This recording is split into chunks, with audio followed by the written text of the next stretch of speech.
To G Telugu debate. నా పేరు సందీప్. ఇక తెలంగాణలో 100 ఏళ్ల అనుభవం ఓవైపు, 10 ఏళ్ల దుర్మార్గం మరోవైపు ఉన్నాయన్నారు సీఎం రేవంత్ రెడ్డి. ఉద్యోగులు, ప్రజలు సంక్షేమం వైపు నిలబడాలని కోరారు. కేసీఆర్ కట్టిన 1,00,000 కోట్ల కాళేశ్వరం ఆయన పాలనలోనే కూలిపోయిందని ఆరోపించారు. ఎవరు అడ్డుపడినా మూసి ప్రక్షాళన ఆపేదలేదన్నారు. కేసీఆర్ గుర్రాలతో తొక్కించి దౌర్జన్యంగా మల్లన్న సాగర్ లాంటి రిజర్వాయర్లు కట్టించారని, తాము తొవ్వ ఖర్చులు ఇచ్చి డబుల్ బెడ్రూమ్ ఇళ్లు ఇస్తున్నామని చెప్పారు. ఇక కేసీఆర్ కుటుంబం, బీజేపీ నేతలు పేదలను రెచ్చగొట్టడం మానుకోవాలని సూచించారు. మూసి ప్రక్షాళన జరుగుతున్న తీరు సరైనదేనా? కేసీఆర్ పాలనపై రేవంత్ ఆరోపణలో నిజమెంత? ఇవాళ డిబేట్లో చర్చిద్దాం. డిబేట్లో మనతో పాటు పాల్గొంటున్నారు శేషు గారు, అనలిస్టు, అదేవిధంగా గౌరీ సతీష్ గారు కాంగ్రెస్ నుంచి, అదేవిధంగా బీజేపీ నుంచి రవికుమార్ గారు, అదేవిధంగా మరికొద్ది సేపట్లో బీఆర్ఎస్ నేత వాసుదేవరెడ్డి గారు జాయిన్ అవుతారు. ముందుగా శేషు గారు నమస్కారం అండి. మీ దగ్గర స్టార్ట్ చేద్దాం. నమస్కారం సార్. అంటే అప్పుడు అభివృద్ధి విషయంలో కానీ, లేకపోతే ఉద్యోగ నియామకంల విషయంలో కానీ అప్పటి ప్రభుత్వానికి ఇప్పటి ప్రభుత్వానికి ఉన్న తేడా ఏంటి? అదేవిధంగా 10 ఏళ్ల అనుభవం ఒకవైపు, అదేవిధంగా 100 ఏళ్ల అనుభవం ఒకవైపు, 100 ఏళ్ల అనుభవం ఒకవైపు, 10 ఏళ్ల నిర్లక్ష్యం మరోవైపు అని చెప్పేసి నిన్న రేవంత్ రెడ్డి గారు కామెంట్ చేశారు. దీనిపై మీ అభిప్రాయం ఏంటి? అందరికీ నమస్కారం. ఎల్బీ స్టేడియంలో మరొకసారి ఉద్యోగ నియామక పత్రాలు 1635 మందికి ఉద్యోగ నియామక పత్రాలు అందజేస్తున్నటువంటి సందర్భంగా ముఖ్యమంత్రి గారు ఒక 3-4 అంశాలపైన కీలకమైనటువంటి వ్యాఖ్యలు చేయడం జరిగింది. ఇది మొదటిసారేం కాదు. సందర్భం వచ్చినటువంటి ప్రతిసారి కూడా ముఖ్యమంత్రి గారు ఇట్లాంటి విషయాలను మాట్లాడుతున్నటువంటి సందర్భాన్ని మనం చూస్తున్నాం. ముఖ్యంగా తను చెప్తున్న ఇంకోటి ఏంటి అంటే, ప్రధానంగా ఏంటి అంటే, మా ప్రభుత్వం అధికారంలోకి రావడానికి నిరుద్యోగులే ప్రధానమైనటువంటి కారణం. గత ప్రభుత్వం పైన నిరుద్యోగులు పెద్ద ఎత్తున అసంతృప్తి వ్యక్తం చేశారు. ఉద్యోగ నియామకాలు చేపట్టలేదు. కానీ మా ప్రభుత్వం వచ్చినటువంటి 90 రోజుల్లోనే 31,000 మందికి నియామక పత్రాలు అందజేశాము. తర్వాత రాబోయే రోజుల్లో కూడా ఇంకొక 30-35,000 ఉద్యోగాలు అందజేయడానికి మేము కసరత్తు చేస్తున్నాము, ప్రయత్నాలు చేస్తున్నాము అనేటటువంటి మాట చెప్తూ అక్టోబర్ 9వ తారీఖు నాడు కూడా 11,063 మందికి ఉద్యోగ నియామక పత్రాలు ఇవ్వబోతున్నామని చెప్పారు. చెప్పిన సందర్భంలో తను కీలకమైనటువంటి వ్యాఖ్య చేసింది ఏంటి అంటే, 2019 లోక్సభ ఎన్నికల తరువాత కల్వకుంట్ల కవిత ఓడిపోయారు, ముఖ్యమంత్రి గారి బిడ్డ. తర్వాత ముఖ్యమంత్రి బంధువు కరీంనగర్ నుంచి బోయినపల్లి వినోద్ కుమార్ ఓడిపోయారు. ఓడిపోయినటువంటి 6 నెలల తిరగక ముందే వాళ్ళకి వినోద్ కుమార్ కి ప్లానింగ్ కమిషన్ డెప్యూటీ చైర్మన్ ఇచ్చారు. తర్వాత కల్వకుంట్ల కవితకి ఎమ్మెల్సీ ఇచ్చారు. అంటే వాళ్ళ ఉద్యోగాలు పోయినటువంటి 6 నెలల్లోనే మళ్ళా వాళ్ళకు ఉద్యోగాలు ఇచ్చారు. కానీ తెలంగాణ బిడ్డలకు మాత్రం ఆ ప్రభుత్వం ఉద్యోగాలు ఇవ్వలేదు అనేటటువంటి ఒక ప్రధానమైనటువంటి విమర్శ చేశారు. మా ప్రభుత్వం అట్లా కాదు, మేము ఫ్రమ్ టైం టు టైము ఉద్యోగాలు భర్తీ చేయడానికి ప్రయత్నం చేస్తున్నాము, ఇది మా ప్రాధాన్యత అని ఇది ఒక ప్రధానమైనటువంటి విమర్శ గత ప్రభుత్వం పైన చేసినటువంటి సందర్భాన్ని మనం చూసాం. రెండవ ప్రధానమైనటువంటి విమర్శ ఏంటంటే, ప్రాజెక్టుల విషయంలో తరచూ తను ఇలాంటి విమర్శలు చేస్తున్నారు. దానికి ఒక మాట తీసుకున్నారు. ఏం చేస్తున్నారు? 100 ఏళ్ల అనుభవం ఒకవైపు ఉంది, 10 ఏళ్ల నిర్లక్ష్యం మరొక వైపు ఉంది.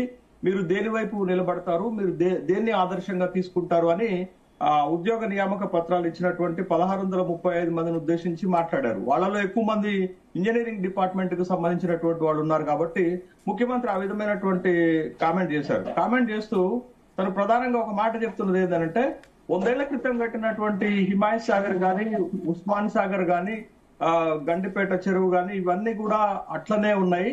తర్వాత ఉస్మానియా విశ్వవిద్యాలయం గాని, ఉస్మానియా హాస్పిటల్ గాని, నాగార్జున సాగర్ ప్రాజెక్టు గాని, శ్రీశైలం ప్రాజెక్టులు గాని అట్లనే ఉన్నాయి. అవి చెక్కు చెదరలేదు. కానీ 10 ఏళ్ల క్రితం కట్టినటువంటి కాళేశ్వరం గాని, కాళేశ్వరం ప్రాజెక్టులో భాగంగా కట్టినటువంటి అన్నారం, సుందిళ్ల, మేడిగడ్డ లాంటి రిజర్వాయర్స్ ఏ పరిస్థితిలో ఉన్నాయో మీరు దేన్ని ఆదర్శంగా తీసుకుంటారు అనేటటువంటి ఒక విమర్శ చేశారు. రెండోది, ఒక గాడిద కథ కూడా చెప్పారు. అప్పుడు కేసీఆర్ కి ఎందుకు అంత ప్రాధాన్యత ఇచ్చారు అనేటటువంటి విషయాన్ని కూడా ఒక గాడిద సామెత చెప్పి తన ప్రసంగంలో అనేక విషయాలు చెప్పారు. బట్ ఇది మొదటిసారేం కాదు, ప్రతిసారి కూడా తను చెప్తున్నటువంటి విషయాలు. దాంతో పాటు హైదరాబాద్ లో జరుగుతున్నటువంటి ఇప్పుడు 2 విషయాలు, ఒకటి హైడ్రా కూల్చివేతలకు సంబంధించి, రెండోది మూసీ రివర్ ఫ్రంట్ కి సంబంధించినటువంటి విషయాలను కూడా తను ప్రస్తావించడం జరిగింది. అయితే ఇక్కడ చాలా ప్రధానమైనటువంటి విషయాలు ఏంటి అంటే, ఒక్క విషయం ఒప్పుకోవచ్చు, ఈ ప్రభుత్వం వచ్చినటువంటి ఈ 10 నెలల్లోనే డిఎస్సి నిర్వహించటము, 11,000 ఉద్యోగాలకు సంబంధించినటువంటి నియామక పత్రాలు రేపు 9వ తారీఖు నాడు అందజేయటం కొంచెం క్విక్ గా కనపడుతుంది. అంటే ఉద్యోగ నియామకాల విషయంలో కాస్త క్విక్ గా కనపడుతుంది.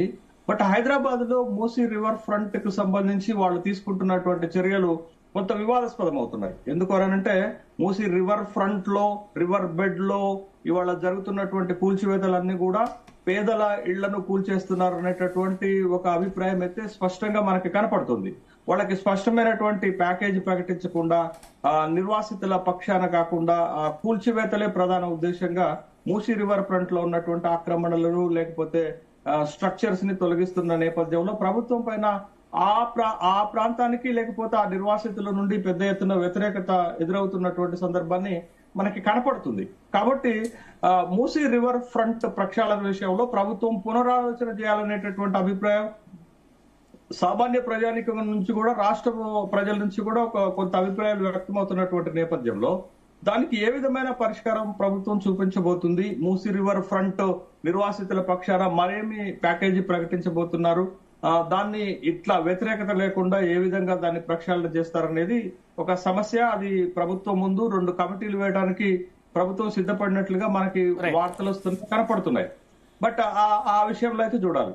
రెండోది, ఇప్పుడు మేడిగడ్డ లేకపోతే అన్నారం, సుందిళ్ల పైన, కాళేశ్వరం పైన పిసి ఘోష్ ఆధ్వర్యంలో కమిషన్ జ్యుడిషియల్ ఎంక్వైరీ నడుస్తుంది. బట్ ఆ జ్యుడిషియల్ ఎంక్వైరీలో అనేక విషయాలు, గతంలో జరిగిన తప్పిదాలు బయటకు వస్తున్నటువంటి సందర్భంలో పిసి ఘోష్ కమిషన్ ఏ విధమైనటువంటి తీర్పు కాళేశ్వరం పైన ఇస్తుంది అనేది ఒక ప్రధానమైనటువంటి అంశంగా రాబోయే రోజుల్లో మారబోతుంది. రైట్. సతీష్ గారు నమస్కారం అండి.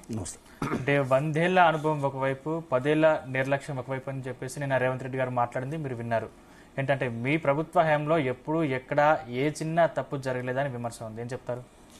ముందుగా చర్చలో పాల్గొన్నటువంటి మిత్రులు శేషు గారికి, అదే రకంగా మరో మిత్రులు బీజేపీ సీనియర్ నాయకులు రవికుమార్ గారికి, మీకు, జీటీవీ ప్రేక్షకులందరూ కూడా హృదయపూర్వకమైనటువంటి నమస్కారాలు తెలియజేస్తూ, ఒకసారి మనం అందరం కూడా ఆలోచన చేయవలసినటువంటి అంశం. ఎందుకనంటే కొట్లాడి సాధించుకున్నటువంటి తెలంగాణ రాష్ట్రంలో 9.5 సంవత్సరాలు ఏ విధమైనటువంటి పాలన కొనసాగింది, తదనంతరం ఏ విధంగా ఆర్థిక విధ్వంసం జరిగింది, ఏ విధంగా ఏ ఆకాంక్షల మీద తోటైతే మనం తెలంగాణ సాధించుకున్నామో ఆ ఆకాంక్షలు నెరవేరకపోగా తెలంగాణ రాష్ట్రంలో ఉన్నటువంటి అన్ని వ్యవస్థలన్నీ కూడా విధ్వంసమైనవి. అన్ని కూడా ఒకే కుటుంబానికి ఈ రాష్ట్ర ఆర్థిక పరిస్థితిని అంతా దోచిపెట్టడానికి ఒక నిధిలా ఉపయోగపడ్డదనేది మనం అందరం కూడా ప్రత్యక్షంగా చూడడం అనేది జరిగింది. అందులో భాగంగానే గతంలో ఏవైతే ప్రాజెక్టుల నిర్మాణం జరిగిందో, ఇందాక శేషు గారు ప్రస్తావించినట్టుగా ఇంజనీర్ల యొక్క పాత్ర ఈ ప్రాజెక్టుల నిర్మాణంలో ప్రముఖంగా ఉంటుంది. కాబట్టి అలాంటి దానికి మీరు ఎగ్జాంపుల్ కావాలని చెప్పి కూడా వారిని ఎగ్జాంపుల్ చేస్తూ వారు మాట్లాడడం జరిగింది. అదే రకంగా కాంగ్రెస్ పార్టీ ఎప్పుడైనా దేశంలో కానీ ఆయా రాష్ట్రాల్లో కానీ అధికారంలోకి వచ్చినప్పుడు ఇచ్చిన మాటను నిలబెట్టుకునే పార్టీగా కాంగ్రెస్ పార్టీ ముందుకు సాగుతా ఉంది. తెలంగాణ రాష్ట్రంలో ఈ రోజుకు 10 నెలలు అవుతా ఉంది అధికారంలోకి వచ్చి, ప్రజాప్రభుత్వం ఏర్పడి. మేము ఏవైతే సంక్షేమ పథకాలు అమలు చేస్తామని చెప్పి ప్రజలకు హామీ ఇవ్వడం జరిగిందో మా మేనిఫెస్టో రూపంలో, వాటిని అమలు చేయడానికి శాయశక్తుల మొట్టమొదటగా రాష్ట్ర ఆర్థిక పరిస్థితి చిన్నాభిన్నం ఉన్నప్పటికీ ఎవరైతే తమ భద్రత కోసం ఉద్యోగాలను ఎంచుకొని ప్రభుత్వ ఉద్యోగం సాధించుకోవడానికి ప్రయత్నం చేస్తారో వారందరికీ కూడా కనీసం గత ప్రభుత్వంలో వేతనాలు సరైన సమయానికి ఇచ్చినటువంటి పరిస్థితి నుంచి ఇప్పుడు వారికి సరైన సమయానికి వేతనాలు ఇవ్వడంతో పాటుగా సంక్షేమ పథకాలను ఒక్కొక్కటిగా ఇప్పటి వరకు 6 సంక్షేమ పథకాలను వారికి అందించడానికి శాయశక్తుల ప్రయత్నం చేసి వాటిని అమలు చేస్తూ ఉన్నాం. దాంతోపాటు సంక్షేమ పథకాలతో పాటు ఉత్పాదక రంగంగా ఉండేటువంటి ఆయా రంగాలను అభివృద్ధి పథంలో నడపాల్సిన బాధ్యత ప్రభుత్వం పైన ఉంటుంది. కాబట్టి అందులో భాగంగానే ఏవైతే హైదరాబాదు ఏవైతే చెరువులు ఆక్రమణ అమలు చేయలేకనే కావాలనే హైడ్రా పేరు తెరపైకి తీసుకొచ్చారు, దాన్ని ముందు నడిపిస్తున్నారు. ఇప్పుడు హైడ్రా విషయంలో కేవలం 6 గ్యారంటీలు ఇంకా అమలు కాలేదని ఒక విమర్శ ఉంది, ఏం చెప్తారు? ఒక్కసారి మనం అందరం కూడా దయచేసి ఆలోచన చేయాలి. ఆ రోజు సాగరహారం నుంచి సడక్ బంద్ వరకు పాల్గొన్నటువంటి అందరూ సకల జనులతో పాటు పాల్గొన్నటువంటి ఉద్యోగులకు కనీసం 9.5 సంవత్సరాల నుంచి టీచర్లకు కానీ మిగతా వారికి కానీ కనీసం ప్రమోషన్లు ఇచ్చి ట్రాన్స్ఫర్ చేయాలన్నటువంటి గత ప్రభుత్వంలో ఇప్పుడు వారందరికీ కూడా ప్రమోషన్లు ఇచ్చి వారికి స్థానశలనం కల్పించినటువంటి ఘనత ఈ ప్రజాప్రభుత్వాందా కాదా? దయచేసి మనం అందరం కూడా ఆలోచన చేయాలి. దాంతో పాటుగా ఎవరైతే తెలంగాణ రాష్ట్రం వస్తే ఉద్యోగాలు వస్తాయని చెప్పి రోడ్డు మీదకి వచ్చి రొమ్ము విరిచి ఉద్యోగాలు చేసినటువంటి ఉద్యమాలు చేసినటువంటి ఎవరైతే మన యువత ఉన్నారో వివిధ యూనివర్సిటీలో ముఖ్యంగా వారందరికీ కూడా ఉద్యోగాల కల్పనలో పూర్తిగా వైఫల్యం చెందారా లేదా మనం అందరం కూడా ఒక్కసారి ఆత్మవిమర్శలు చేసుకోవాలి. ఎందుకంటే దేశంలోనే ఎక్కడ లేనటువంటి విధంగా టీఎస్పీఎస్సీ పరీక్ష నిర్వహిస్తే దాన్ని అబాస్పాలు చేసి దేశంలోనే మన రాష్ట్ర పరిస్థితిని దిగదార్చే విధంగా గత ప్రభుత్వం చేసిందా లేదా పేపర్ లీక్ చేసి మనం అందరం కూడా ఆలోచన చేయాలి. చెప్పిన ఉద్యోగాల సంఖ్య ఎంత, ప్రస్తుతం మీరు ఇప్పుడు ఇస్తున్న ఉద్యోగాల సంఖ్య ఎంత అనే ఆరోపణ కూడా మీ మీద ఉంది. ఇప్పుడు ఎంత నిజంగా మీరు 30,000 ఉద్యోగాలు ఇచ్చినా అని చెప్పుకుంటున్నారు. అవి గత ప్రభుత్వ హయాంలో ఉన్నటువంటి నోటిఫికేషన్లకు ఇచ్చినటువంటి సంబంధించిన ఉద్యోగాలు తప్పించి అసలు మీరు ఎక్కడ ఇచ్చారని చెప్పేసి చాలా మంది విమర్శిస్తా ఉన్నారు. ఒక్కసారి చెప్పే వాళ్ళు బీఆర్ఎస్ వాళ్ళు ఒక్కసారి ఆత్మవిమర్శ చేసుకోవాలి. వాళ్ళు గనక ఇవ్వాలనుకుంటే మరి ఎందుకు ఇవ్వలేదు? వాళ్ళు 9.5 సంవత్సరాల నుంచి ఒక్కసారన్నా డిఎస్సి నిర్వహణ చేశారా? మరి ఎందుకు చేయలేరు? వాళ్ళు 30,000 ఉద్యోగాలకు సంబంధించి వాళ్ళు నోటిఫికేషన్లు ఇచ్చినా నియామక పత్రాలు ఎందుకు ఇవ్వలేకపోయినారు? ఆ పరీక్షలు సక్రమంగా ఎందుకు నిర్వహించలేకపోయారు? ఇచ్చినటువంటి దానిని వారు ఎందుకు భర్తీ చేయలేకపోయారు? అసమర్థత కదా. ఆ టైంలో ఎలక్షన్ కూడా వచ్చిందని చెప్తా ఉన్నారు. వాళ్ళు చెప్పేదానికి చేసేదానికి పొంతం లేనటువంటి సమాధానం. సో అది ఏదేమైనప్పటికీ కూడా ఇప్పటి వరకు వాళ్ళు 9.5 సంవత్సరాల్లో చేయనటువంటి పనిని మేము 9 నెలలు చేస్తూ ఉంటే అది ఒప్పుకోలేక ఈర్ష్యతోటి డైవర్ట్ పాలిటిక్స్ చేస్తున్నటువంటి వాళ్ళు బీఆర్ఎస్ పార్టీ నాయకులు. అది మంచి పద్ధతి కాదు. ఎందుకంటే ఒక ప్రతిపక్ష పార్టీగా వాస్తవాన్ని ప్రజలకు చెప్పడానికి, ప్రజల సమస్యలను ప్రభుత్వం దృష్టికి తీసుకురావడానికి ప్రయత్నం చేయాల్సినటువంటి పార్టీ డైవర్ట్ పాలిటిక్స్ చేయడం అనేది సమంజసం కాదు. దాంతో పాటుగా ఎక్కడైతే నిన్న 1,635 ఉద్యోగాలు ఇచ్చారు, దాంతో పాటుగా రేపు డిసెంబర్ 9వ తారీఖున 1,135 టీచర్ ఉద్యోగాల నియామకాలు ఇస్తా ఉన్నాం. తర్వాత రేపు నవంబర్ 17, 18వ తారీఖున టీఎస్పీఎస్సీ నియామక ప్రక్రియ కొనసాగుతూ ఉంది. దాని ఎంట్రన్స్ కొనసాగుతుంది. డిసెంబర్లో దాని ఎగ్జామ్ కొనసాగుతూ ఉంది. సో ఇవన్నీ కూడా నియామక ప్రక్రియ అయితే దాంతోపాటు సంక్షేమ పథకాలను ఆర్థిక పరిస్థితి బాగలేకున్నప్పటికీ కూడా ఖచ్చితంగా రెవెన్యూను జనరేట్ చేసుకుని దుబారా ఖర్చులను మినిమైజ్ చేసి తెలంగాణ రాష్ట్రంలో రాజకీయాల కంటే రాష్ట్రాభివృద్ధి ప్రథమంగా ఆలోచన చేసి ఆ దిశగా మా ప్రజాప్రభుత్వం ముందుకెళ్తుంది తప్పితే గత ప్రభుత్వం ఏవైతే డామికాలకు పోయి రాష్ట్ర ఆర్థిక పరిస్థితిని చిన్నాభిన్నం చేసి ఏవైతే ఆకాంక్షలకు అనుగుణంగా కాకుండా వ్యతిరేకంగా పరిపాలన కొనసాగించిందో అది యావత్ తెలంగాణ ప్రజలందరూ కూడా ప్రత్యక్షంగా చూశారు. కాబట్టి ఆ విధంగా కాకుండా కామన్ మ్యాన్ కు అందుబాటులో ఉండే విధంగా ఇందాక మా శేషు గారు చెప్పినట్టుగా మూసి ప్రక్షాళన అనేది ఒక బృహత్తరమైనటువంటి కార్యక్రమం. గత ప్రభుత్వాలు కూడా ఎన్నాళ్ళ సందో చెప్తా ఉన్నాయి, కానీ అది ఒక ప్రాజెక్ట్ గానే మిగిలిపోతుంది. దాన్ని అమలు చేయాలనే ఉద్దేశంతో ప్రభుత్వం పనిచేస్తా ఉంది. రైట్, రవికుమార్ గారు నమస్కారం అండి. నమస్తే అండి. నిన్న సీఎం రేవంత్ రెడ్డి గారు మాట్లాడింది మీరు విన్నారు, అసలు ఏం చెప్తారు? ముందుగా మీకు, ప్రేక్షకులకి, ప్యానెల్లో ఉన్న మిత్రులకి నమస్తే. ముఖ్యమంత్రి గారు మాట్లాడుతూ నిన్న మొత్తం అంతా విన్నాను. దాంట్లో ఆయన ప్రసంగంలో ముఖ్యంగా అంటే ఆ సందర్భం ఏంటంటే అంటే కొత్తగా నియమింపబడినటువంటి ఉద్యోగులకు ఉద్యోగ నియామక పత్రాలు ఇవ్వడం, దాంట్లో సందర్భం వేరు, మాట్లాడింది వేరు. ఆయన ఇంకా దాన్ని అన్ని రకాలుగా వినియోగించుకుంటున్నారు. అయితే బీజేపీ తరఫున మేమేమంటున్నామంటే, మీరు స్టేజ్ మీద కూర్చొని అసలు అసందర్భమైన విషయాల్లో సందర్భం లేనటువంటి విషయాల్ని జోడిస్తున్నారు. మీరు అట్లా కాకుండా పని చేయండి, మీరు ప్రజల్లోకి రండి, మూసి దగ్గర రండి, ఆ చైతన్యపురి కాలనీ, మారుతి నగరు, అన్ని కాలనీస్ ఉన్నాయి, రండి అక్కడికి వచ్చి మాట్లాడండి. ఈ విషయాలన్నీ తెలుస్తుంది మీకు.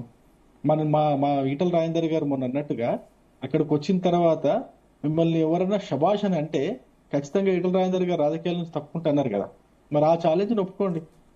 వచ్చి మాట్లాడేదో అంగి మార్చినట్టు మారుస్తున్నాడు అని చెప్పేసి ఏదో అంటే తను ఏమంటున్నాడంటే, ఎవరైనా వ్యక్తి అపోజిషన్ పార్టీలో ఉన్న వ్యక్తి అయితే చాలు, వాళ్ళని డిమోరలైజ్ చేసి వాళ్ళని అగౌరవపరిచి మాట్లాడితే తను గొప్ప అయిపోతాడు అనుకుంటున్నాడు. ఈ ముఖ్యమంత్రి స్థాయిలో ఉన్న వ్యక్తి ఆ విధంగా మాట్లాడడం ఏంటో అర్థం కావట్లేదు. అపోజిషన్ ఉన్న వ్యక్తిని మీరు అవమానించినంత మాత్రాన మీరు గొప్ప అయిపోరు, మిమ్మల్ని ఎవరు గొప్పగా చూడరు. అది ఆ విషయం గుర్తుపెట్టుకోవాలి ముఖ్యమంత్రి గారు. ముఖ్యమంత్రి స్థాయిలో ఉండి అది కూడా గవర్నమెంట్ అఫీషియల్ కార్యక్రమం అంటే అది గవర్నమెంట్ అఫీషియల్ కార్యక్రమం. గవర్నమెంట్ అఫీషియల్ కార్యక్రమాన్ని రాజకీయ సభ కంటే, ఎన్నికల సభ కంటే కూడా దారుణంగా మాట్లాడుతున్నారు. అది ఏంటనే అర్థం కాదు. చాలా తీవ్రమైన పదజాలం వాడారు. ఈపు చింతపండు చేస్తా, అది చేస్తా, ఇది చేస్తా, ఏదో భాష, ఏం భాషనో అది. అఫీషియల్ ప్రోగ్రామ్ లో, గవర్నమెంట్ అఫీషియల్ ప్రోగ్రామ్ లో, అది కూడా రేపటి తరానికి భవిష్యత్తును చూపించే ప్రోగ్రామ్ లో అటువంటి భాష వాడడం కరెక్టేనా? మీరు ఒకసారి ఆలోచించండి. నేను ముఖ్యమంత్రి గారికి ఒకటే సవాల్ విసురుతున్నా. సరే, మీరు ఆ విధంగా మాట్లాడితే మేము కూడా అదే భాషని, అదే విధమైనటువంటి విషయాన్ని మేము ఎంచుకోవాల్సి వస్తుంది. మేము అదే భాష వాడినాం అనుకోండి, మీకు గౌరవం ఉండదు, ముఖ్యమంత్రి స్థానానికి గౌరవం పోతుందని చెప్పేసి మేము కొంచెం లిమిట్ లో ఉంటున్నాం. కానీ మేము కానీ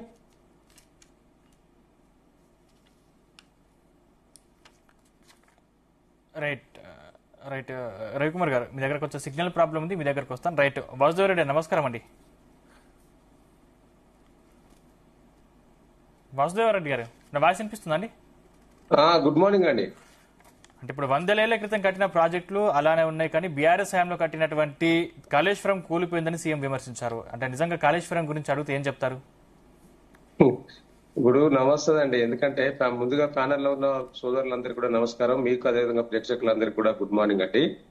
ముఖ్యమంత్రి గారి మాటలు వింటా అంటే అసలు నవ్వాలనో ఏడవాలనో అర్థం కాదు. ఎందుకంటే చాలా సందర్భాల్లో మేము చెప్పినాం కాళేశ్వరం గురించి, కాళేశ్వరం ప్రాజెక్టు గురించి, ఆ ప్రాజెక్టు ద్వారా రైతులకి ఏం మేలు జరిగిందనే విషయాలలో చాలా సందర్భాల్లో మా పార్టీ నాయకులు హరీష్ రావు గారు, కేటీఆర్ గారు అసెంబ్లీలో వివరించారు, బయట కూడా వివరించినాం.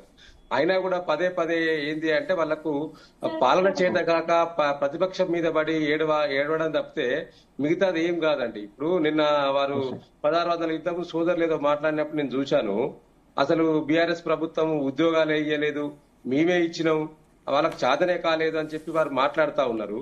ఇలా మీరు ఇచ్చిన ఉద్యోగాలన్నీ కూడా గత ప్రభుత్వంలో నోటిఫికేషన్ ఇచ్చి ఎగ్జామ్స్ పెట్టి రిజల్ట్ ఇచ్చే సందర్భంలో ఎన్నికల కోడ్ ఆగస్టులో జరిగిన ఎగ్జామ్స్ ఇవన్నీ కూడా ఆగస్టులో జరిగితే మనకు ఎన్నికలు ఎప్పుడు జరిగినాయండి? నవంబర్, డిసెంబర్ లో. అంటే అదే సందర్భంలో మనం ఎన్నికల హడావుల్లో పోయినాం కాబట్టి వీళ్ళకి ఇయ్యలేకపోయినాం, వాళ్ళకు నియామక పత్రాలు ఇయ్యలేకపోయినాం. నేను చూపిస్తానండి. నిన్న వాళ్ళ నోటిఫికేషన్ ఇచ్చింది 5/4/2023లో. ఇది ఫిజికల్ డైరెక్టర్ కావచ్చు, కానీ లైబ్రరీ కావచ్చు. నేను ఒక పేపర్ చూపిస్తా వాళ్ళకు. ఆ మాట్లాడిన సోదరుడికి నేను ఈ పేపర్ చూపించదలుచుకున్నాను. సో అంటే వారికి ఏంది అంటే మందికి పుట్టిన బిడ్డలను మా బిడ్డలని ముద్దాడే కల్చర్ ఇలా కాంగ్రెస్ లో అలవాటైందండి. ఎందుకంటే చాలా సందర్భాల్లో చెప్పినాం, మేము ఏ ఉద్యోగాలు ఇవ్వలేదని సోదరుడు అంటుండు కదా. ఇలా మేము ఒకటే చెప్పదలుచుకున్నాం. ఇలా ఎన్నికలకు 2014 నుంచి 2023 వరకు మేము ఇచ్చిన నోటిఫికేషన్లు, ఉద్యోగాలు నేను మీకు వివరిస్తాను. నేను మొత్తం టోటల్గా ఇవాళ 2,32,308 ఉద్యోగాలకు మేము నోటిఫికేషన్ ఇస్తే దాంట్లో నోటిఫై చేసింది 2,02,735 అండి. సెలక్షన్ ప్రాసెస్ నేనే చెప్పిన ఈ సెలక్షన్ ప్రాసెస్ కంప్లీట్ అయ్యి ఉద్యోగాలు ఇచ్చింది మేము 1,60,083 ఉద్యోగాలు ఇచ్చినాము. 42,652 ఉద్యోగాలు అండర్ ప్రాసెస్ లో ఉన్నాయి. ఆ 42,652 ఉద్యోగాలు అండర్ ప్రాసెస్ లో ఏవైతే ఉన్నాయో వీటికి ఇలా నియామక పత్రాలు ఇచ్చి ఇవాళ పోజులు కొడతా ఉన్నారు కాంగ్రెస్ నాయకులు. ఇలా నేను అడుగుతా ఉన్నాను, సూటిగా అడుగుతా ఉన్నాను ఇలా కాంగ్రెస్ నాయకులను, కాంగ్రెస్ ప్రభుత్వాన్ని. మీరు చెప్పిన ఎన్నికల ముందు ఇచ్చిన వాగ్దానాలు, సంవత్సరంలో 2 లక్షల ఉద్యోగాలు ఇస్తా అని చెప్పి మీరు చెప్పారు కదా. మీరు అప్పుడు పెద్ద ఎత్తున మరి పేపర్ యాడ్స్ కూడా ఇచ్చుకున్నారు కదా. మీరు సంవత్సరానికి 2 లక్షల ఉద్యోగాలు అని చెప్పి జాబ్ క్యాలెండర్ అన్నారు. ఎటు పోయింది మీ జాబ్ క్యాలెండర్? ఎక్కడికి పోయింది? ఇవాళ నిరుద్యోగులంతా కూడా ప్రశ్నిస్తా ఉన్న సందర్భం. మీరు ఆనాడు చెప్పారు కదా సంవత్సరంలో, మరి సంవత్సరంలో 10 నెలలు అయిపోయినాయి, ఇంకా 2 నెలలు మాత్రమే మిగిలినాయి. ఎప్పుడు ఇస్తారు జాబ్ నోటిఫికేషన్? ఎప్పుడు ఎగ్జామ్స్ పెడతారు? ఎప్పుడు రిజల్ట్ ఇస్తారు? ఎప్పుడు నియామక పత్రాలు ఇస్తారు? ఆ బీఆర్ఎస్ ప్రభుత్వం ఇచ్చిన వాటిని గొప్పగా చెప్పుకోవడం ఏంటంటే నాకు అర్థం కాదు.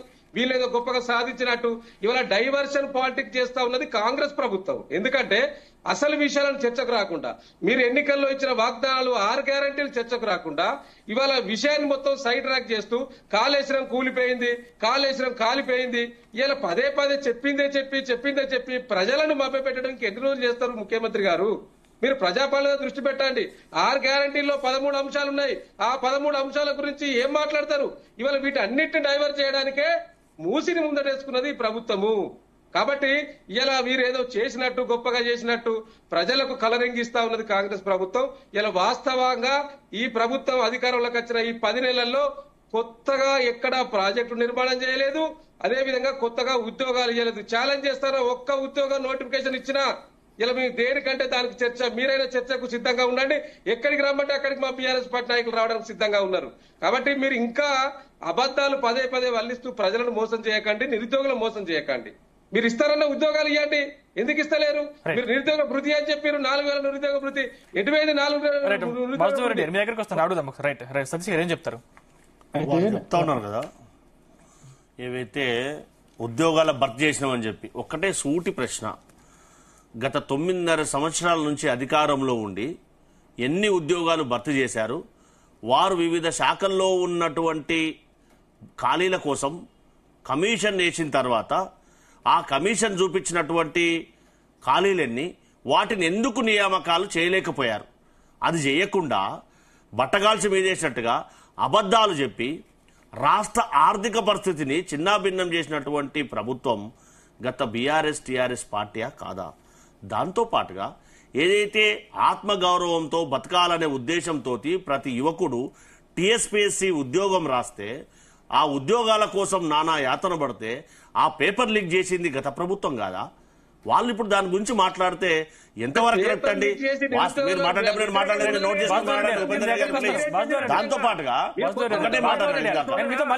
నోటిఫికేషన్ ఇచ్చినా దేనికైనా స్టాండ్ అయి ఉంటామో అన్నాడు. 9.5 సంవత్సరాల నుంచి ఒక్క డిఎస్సీ అన్న కండక్ట్ చేశారా? మరి కండక్ట్ చేస్తే ఎందుకు నియామక పత్రాలు వేయలేకపోయారండి? వాస్తవాన్ని గ్రహించాలి కదా.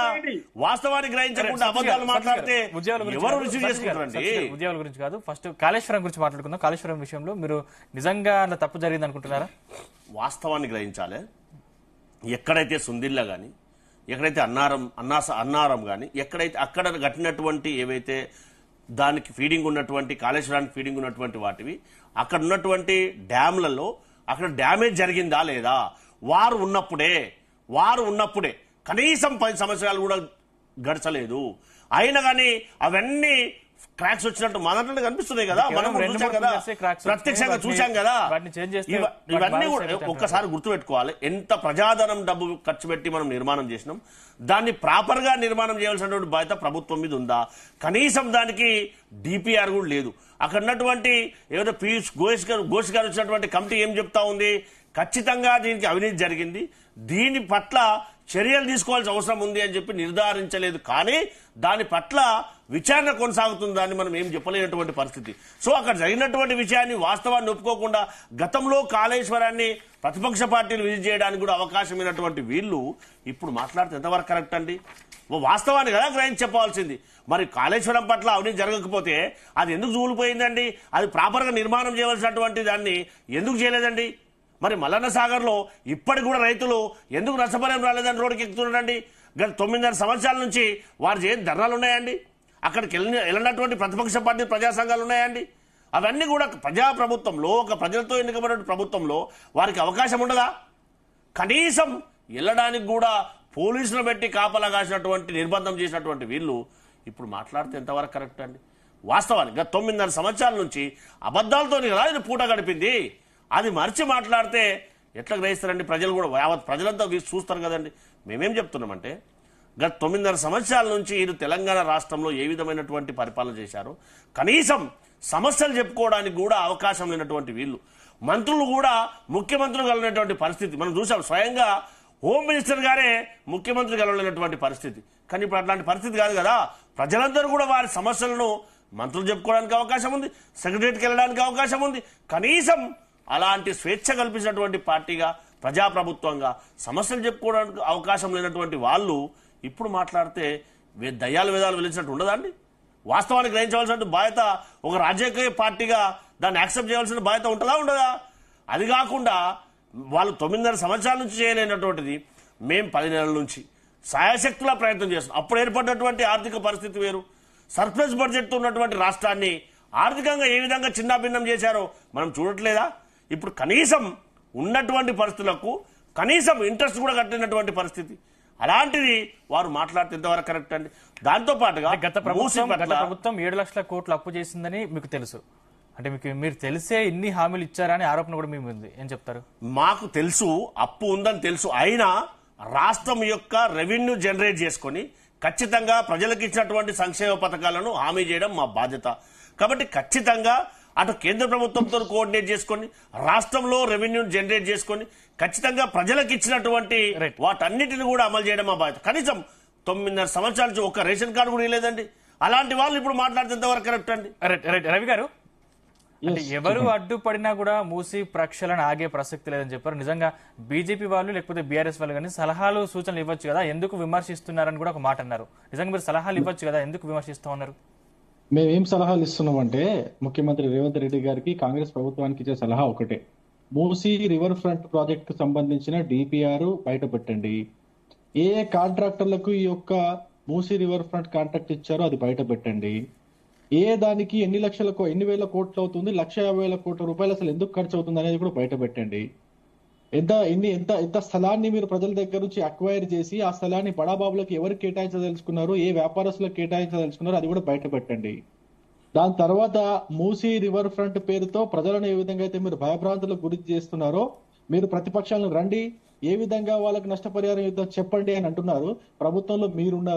ప్రభుత్వంలో మీరున్నప్పుడు మీరు వెళ్ళి వీళ్ళని భయభ్రాంతులకు గురి చేయకన్నా ముందు, వాళ్ళ ఇల్లు కూలగొట్టకన్నా ముందు మీరు ఒక విధి విధానాలతో రావచ్చు కదా, ఒక స్పష్టమైన ప్రణాళికతో రావచ్చు కదా, ఎవరికి ఎంత ఇవ్వాలని రావచ్చు కదా. మీరు కోట్లలో విలువ చేసే ఇళ్ళని తీసుకెళ్లిపోయి అటువంటి కోట్ల విలువ చేసే ఇల్లు ఉన్న వాళ్ళని తీసుకెళ్లిపోయి డబుల్ బెడ్రూమ్ లో పెడతానంటే ఒప్పుకుంటారండి ఎవరన్నా? ఏం మాట్లాడతారండి? చేయాల్సిన పనులన్నీ చేయకుండా ప్రతిపక్షాల మీద వేస్తే ఏం అర్థం ఉంది దాంట్లో? అసలు ముఖ్యమంత్రి అందరు నవ్వుకున్నారు, నిన్న మొత్తం అంతా ప్రసంగం విని నవ్వుకున్నారు, చాలా చాలా ఘోరంగా నవ్వుకున్నారు. ఎప్పుడైతే ప్రభుత్వంలో ఉన్నటువంటి ముఖ్యమంత్రికే తెలియదు అసలు నష్టపరిహారం ఎట్లా ఇవ్వాలా, దాన్ని ఎట్లా క్యాలిక్యులేట్ చేయాలా, ఏ విధంగా ఇవ్వాలనేది ముఖ్యమంత్రికే తెలియనప్పుడు ప్రతిపక్షాలను అడిగితే ఏమంటారండి? నాకు అర్థం కాదు.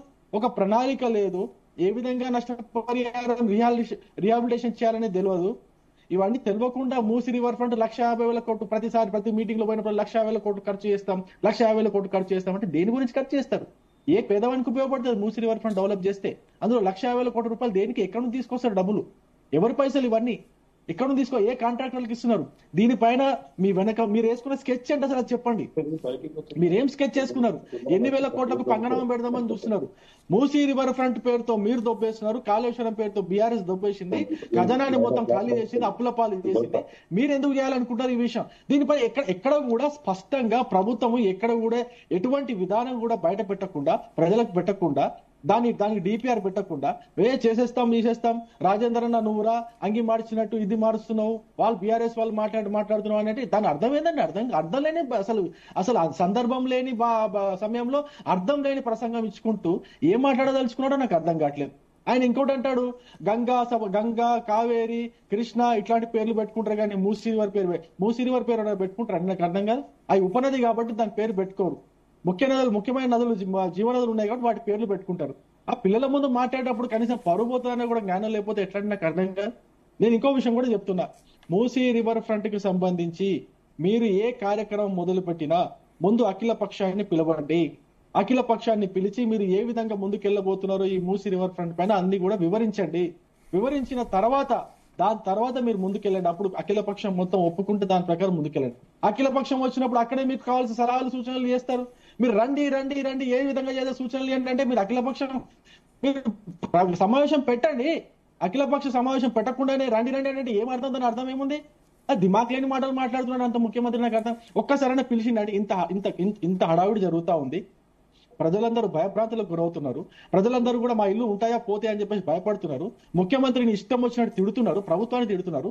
అయినప్పటికీ కూడా కనీసం కూడా మీకు కదలిక లేకుండా, కనీసం అఖిల పక్షాన్ని కూడా పిలిచి మాట్లాడే జ్ఞానం లేకుండా ముఖ్యమంత్రి ఎట్లయినా నాకు అర్థం కాదు. ఇదేనండి నాకు అర్థం కాదు. ఇంకో విషయం కూడా, ఆయన ఏది మన ప్రధానమంత్రికి లెటర్ రాస్తాడు. ప్రధానమంత్రికి లెటర్ రాస్తూ అన్ని అవాస్తవమైన విషయాలు చెప్తారు రైతు రుణమాఫీ సంబంధించి. ఏం చెప్పారంటే ఎస్ఎల్బిసి సమావేశంలో 70 లక్షల మందికి రైతులకు 70 లక్షల మంది రైతులకు రుణాలు ఉన్నాయి, 70 లక్షల మంది రైతులకు రుణమాఫీ చేసి 70 లక్షలు ఎక్కడ పోయారు? 2 లక్షల మంది ఎక్కడి నుంచి వచ్చారు? ఆ మిగతా 40 లక్షల మంది రైతులకు ఎటు పోయారు? మీరు చెప్పింది 40,000 కోట్లు, తర్వాత 30,000 కోట్లు, ఇప్పుడు వచ్చింది 17,000 18,000 కోట్ల రూపాయలు. ఇది ఎక్కడి నుంచి పోయిందండి? ఎక్కడ పోయింది? మరి మీరు చెప్పేయని అవాస్తవాలు, మీరు చెప్పేవని మోసపూరితమైన వాగ్దానాలు, మీరు స్పష్టంగా మీరు ప్రజల్ని రైతుల్ని మోసం చేస్తున్నారు. మీరు మోసం చేస్తూ మళ్ళీ ఏదో పొడి చేసినట్టు ప్రధానమంత్రికి లెక్కలు రాస్తారండి? నాకు అర్థం కాదు. మీరు మీ ఉప ముఖ్యమంత్రి, మీ వ్యవసాయ శాఖ మంత్రి గారు చెప్పినారు, దాదాపు ఈ 18,000 కోట్లలో ఇంకా 3,000 చిల్లర కోట్లు ఇంకా రైతుల అకౌంట్లకు బదిలీ అవ్వలేదని చెప్పేసి మీ ఉప ముఖ్యమంత్రి, మీ వ్యవసాయ శాఖ మంత్రి గారు చెప్తున్నారు. చెప్పినాక కూడా మీకు సమాచార లోపం మీ దగ్గర పెట్టుకొని మీరు ప్రధానమంత్రికి లెటర్ రాస్తే అర్థం రాష్ట్రం పరువు తీస్తున్నారు కదా, నాకు అర్థం కాదు. రైట్ శేషు గారు, అంటే 100 ఏళ్ల క్రితం కట్టిన ప్రాజెక్టులు అలానే ఉన్నాయి. బీఆర్ఎస్ ప్రభుత్వంలో కట్టినటువంటి కాళేశ్వరం కూలిపోయిందని సీఎం విమర్శించారు కదా. అంటే నిజంగా పదే పదే కాళేశ్వరం గురించి ప్రస్తావించడం ద్వారా అసలు కాంగ్రెస్ ప్రభుత్వానికి ఏం లాభం, తద్వారా ఎలాంటి లబ్ధి పొందుతుంది అనుకోవచ్చు? ఇప్పుడు మీరు అడిగిన ప్రశ్న కంటే ముందు ఒక చిన్న యాడ్ చేస్తాను. తెలంగాణ ఉద్యమంలో కీలకంగా మన ముందు చర్చకు వచ్చిన అంశాలు, 10 ఏళ్ల బీఆర్ఎస్ ప్రభుత్వంలో మన ముందు కీలకంగా చర్చకు వచ్చిన అంశాలు, ఈ 10 నెలల కాంగ్రెస్ ప్రభుత్వం హయాంలో కీలకంగా మన ముందుకు చర్చకు వస్తున్నటువంటి అంశాలు అవే కదా. నిధులు, నీళ్లు, నియామకాలే కదా. నీళ్లు నియామకాల చుట్టే 10 సంవత్సరాల బీఆర్ఎస్ పాలన తిరిగింది కదా. వాళ్ళకి నియామకాల్లో సరైనటువంటి ప్రణాళిక లేదు, నియామకాలు చేపట్టలేదు అనేటటువంటి ప్రధానమైన ఆరోపణతోటే వాళ్ళు ప్రభుత్వాన్ని కోల్పోయారు కదా. ఇప్పుడు వచ్చినటువంటి ప్రభుత్వం కూడా నీళ్లకు సంబంధించి, నియామకాలకు సంబంధించినటువంటి చర్చే పెద్ద ఎత్తున రాష్ట్రంలో జరుగుతుంది కదా. అంటే మొత్తం అటు ఉద్యమ కాలంలో గాని, 10 ఏళ్ల బీఆర్ఎస్ పాలనలో గాని, 10 నెలల కాంగ్రెస్ పాలనలో గాని మనం ఏ అంశాల చుట్టూ రాష్ట్రాన్ని మొత్తం తిప్పుతున్నారనేటటువంటి విషయాన్ని మనకు కనపడుతుంది. బట్ కీలకంగా 10 ఏళ్ల బీఆర్ఎస్ పాలనలో ఇప్పుడు కాంగ్రెస్ ప్రభుత్వం చేస్తున్న ఆరోపణ ఏంటి అని అంటే, అటు నీళ్ల విషయంలో వాళ్ళు కాళేశ్వరం ప్రాజెక్టు 1,00,000 కోట్ల రూపాయల ప్రాజెక్టును తీసుకొని అక్కడ విఫలమయ్యారు, నీళ్లను తీసుకురాలేకపోయారు అనేటటువంటి ఒక ఆరోపణ ప్రజల ముందు పెట్టి గత ప్రభుత్వ తప్పిదాన్ని ఎత్తి చూపాలనే ఒక ప్రయత్నం అయితే, రెండోది నియామకాల విషయంలో ఆ కుటుంబానికి లేకపోతే ఆ ప్రభుత్వానికి ఉన్నటువంటి చిత్తశుద్ధికి ఒక ఉదాహరణ తీసుకొని నిన్నటి మీటింగ్ లో చెప్పినటువంటి అంశాన్ని పెడుతూ దాన్ని ఆ గత ప్రభుత్వం చేసినటువంటి తప్పిదాన్ని ఎత్తి చూపించేటటువంటి ప్రయత్నంగానే ఈ ప్రభుత్వం వాడుకుంటుంది అనేటటువంటి విషయాన్ని మనం చూడాలి. ఈ రెండు కీలకమైనటువంటి అంశాలనే ఒకవేళ ప్రజల ముందు చర్చ పెట్టడమేనా, లేకపోతే మా ప్రభుత్వ ప్రాధాన్యాలు ఇది అని చెప్పేటటువంటి క్రమంలో చేస్తున్నారు. ఇప్పుడు మనం ఒక చిన్న అంశాన్ని గమనించాలండి. ఎప్పుడైతే మేడిగడ్డ బ్యారేజ్ లో ఉన్నటువంటి పియర్స్ కుంగిపోయినాయో, తర్వాత అన్నారం సుందిళ్లలో సమస్యలు వచ్చి ఆ బుంగలు పడ్డాయో, అప్పటి నుంచి కొత్త ప్రభుత్వం వచ్చిన తర్వాత రకరకాల ఎంక్వైరీస్ ని కాల్ ఫర్ చేస్తారు. విజిలెన్స్ ఎంక్వైరీ జరిగింది, నేషనల్ డ్యామ్ సేఫ్టీ అథారిటీ వాళ్ళ ఎంక్వైరీ జరిగింది. ఇప్పుడు కీలకంగా జ్యుడిషియల్ ఎంక్వైరీ పినాకిని ఘోష్ ఆధ్వర్యంలో జ్యుడిషియల్ ఎంక్వైరీ జరుగుతుంది. ఈ ఎంక్వైరీ జరుగుతున్నటువంటి క్రమంలో చివరిగా జరిగినటువంటి ఎంక్వైరీ ఏంటంటే, ఇంజనీర్లకు సంబంధించినటువంటి ఒక ఎంక్వైరీ జరిగింది. ఆ ప్రాజెక్ట్ లో పాల్గొన్నటువంటి కీలకమైనటువంటి ఇంజనీర్ల మొత్తాన్ని పిలిచి ప్రశ్నలు అడుగుతున్నటువంటి సందర్భంలో చాలా ప్రశ్నలకు సమాధానాలు చెప్పలేకపోతున్నారు, అబద్ధాలు చెప్తున్నారు, తెలియదు, గుర్తులేదు, మర్చిపోయామనేటటువంటి సమాధానాలు చెప్తున్నారు అనేటటువంటి క్రమంలో ఆ అఫీషియల్ గా అప్పుడు పనిచేసినటువంటి ఇంజనీర్లు కూడా చెప్పేది ఏంటంటే, మాకు తెలియదు, మేము దీన్ని అప్రూవల్ చేయలేదు, ఈ డిజైన్ మేము చేయలేదు, ఈ ప్లానింగ్ మాది కాదు, ఇక్కడ నిర్వహణ వైఫల్యం జరిగింది, ఇక్కడ ఆర్గనైజేషనల్ మెయింటెనెన్స్ తప్పు జరిగిందని వాళ్ళు చెప్తున్నటువంటి సందర్భంలో ప్రజలకు ఇంకింత అనుమానాలు బలపడుతున్నాయి. అంటే కాళేశ్వరం ప్రాజెక్టు కట్టడం తప్పు పట్టలేం కానీ హడావుడిగా కట్టారు, దాంట్లో క్వాలిటీ మిస్ అయింది, ప్రాపర్ డిజైన్స్ తీసుకోలేకపోయారు అనేటటువంటి ఒక అనుమానాలను అయితే బలపడే విధంగా పీసీ ఘోష్ కమిషన్ ఎంక్వైరీ జరుగుతుంది అనేటటువంటి అభిప్రాయం అయితే ప్రజలకు కలుగుతుంది. బట్ ఫైనల్ రిపోర్ట్ లో పీసీ ఘోష్ కమిషన్ ఏమిస్తుంది, ఆ ప్రాజెక్ట్ వేయబిలిటీ ఏముంది అనేటటువంటి విషయాన్ని చూడాల్సినటువంటి అంశమే. ఇప్పుడు ముఖ్యమంత్రి పదే చెప్తుంది ఏంటది, 1,00,000 కోట్ల రూపాయలు ఖర్చు పెట్టి కూడా వాళ్ళు 98,000 కొత్త ఆయకట్టుకు మాత్రమే నీళ్లు ఇవ్వగలిగారు, ఇంకొక దగ్గర 47,000 50,000 కోట్ల రూపాయలు ఖర్చు పెట్టాల్సింది ఉంది, వాళ్ళు నాణ్యత ప్రమాణాలు ఆ ప్రాజెక్ట్ నిర్మాణంలో పాటించట్లేదు అనేటటువంటిది. సహజంగా ఏ ప్రభుత్వం అయినా లేకపోతే ఏ పార్టీ అయినా రాజకీయ విమర్శలకే ప్రాధాన్యత ఎక్కువగా ఇస్తుందండి. ఇప్పుడు ఉన్నటువంటి ప్రభుత్వం ఏం చేస్తుందంటే, గత ప్రభుత్వ తప్పిదాలను ఎత్తి చూపించి ప్రజల్లో మరింత దాన్ని పలచన చేయాలని ఇప్పటి ప్రభుత్వం భావిస్తుంటే, గత ప్రభుత్వం ఏమంటుందంటే, ఇప్పుడు వీళ్ళు వచ్చి చేస్తున్నది ఏంటది, వీళ్ళు వచ్చినటువంటి హామీలు అమలు చేయటం లేదు కదా అనేది వాళ్ళు రాజకీయ విమర్శలు ఎట్లున్నా గానీ ఆ అంతిమ న్యాయ నిర్ణేతలు అయితే ప్రజలే కదా. ప్రజలు తెలుసుకుంటారు ఏ ప్రభుత్వము ఏం చేసింది, ఏ ప్రభుత్వం ఎంత మేరకు హామీలను చేపట్టగలిగింది అనేది ప్రజలు తెరుచుకుంటారనేటటువంటి విషయం మనకి చాలా స్పష్టంగా అర్థమవుతుంది. అంతే కదా. ఇప్పుడు లాలూ ప్రసాద్ యాదవ్ చెప్పినటువంటి ఒక గాడిద కథను నిన్న నియామక పత్రాలు అందజేసే సందర్భంలో ముఖ్యమంత్రి గారు మాట్లాడినది అదే కదా. అప్పుడు ఉద్యమ కాలంలో కేసీఆర్ ని గౌరవించారంటే ఆ ఉద్యమానికి ఉన్నటువంటి క్రెడిబిలిటీ, ఆ ఉద్యమానికి ఉన్నటువంటి గౌరవమే.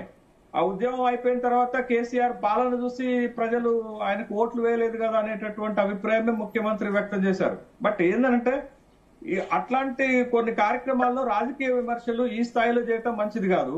కానీ ముఖ్యమంత్రి ప్రతి వేదికను ఓ రాజకీయ వేదికగా మలుచుకుంటున్నారు. గత ప్రభుత్వాల పైన, లేకపోతే ఇప్పుడు తను చేస్తున్న కార్యక్రమాలకు అడ్డొచ్చినటువంటి వాళ్ళపైన తీవ్రమైనటువంటి రాజకీయ విమర్శలు చేస్తున్నారు. దాంట్లో అయితే సందేహం లేదు. బట్ అది ఇక రాజకీయంగా వాళ్ళు డిఫైన్ చేసుకోవడానికి, రాజకీయంగా మాట్లాడటానికి ఉపయోగపడుతున్నాయి తప్ప వాస్తవాలు ఏంటి అంటే ఇంకా ప్రభుత్వం స్పీడ్ పెంచాల్సిన అవసరం ఉంది. ఇంకా ప్రభుత్వ కార్యక్రమాలు లేకపోతే పాలనలో వేగం పెరగాల్సినటువంటి అవసరం ఉంది.